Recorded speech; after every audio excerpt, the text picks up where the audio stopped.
প্রিয় দর্শক, আসসালামু আলাইকুম। আজ আমি তৈরি করে দেখাবো ক্যানের চূড়া মাংস।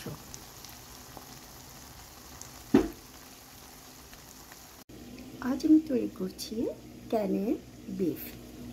এখানে ক্যানের বিফ পাওয়া যায়।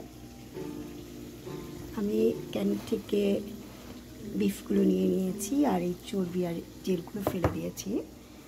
এখানে আমি ক্যান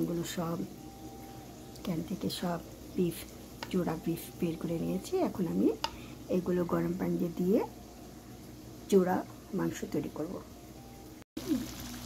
চূড়া মাংসের জন্য মশলাটা কষিয়ে নিচ্ছি। বিফ কিমার মশলাটা আমার অলমোস্ট কষানো হয়ে আসছে। এখন আমি বিফগুলো ঢেলে দেব। আমি অ্যাড করছি এক ফালি তেজপাতা আর কয়েক টুকরো কাঁচামরিচ।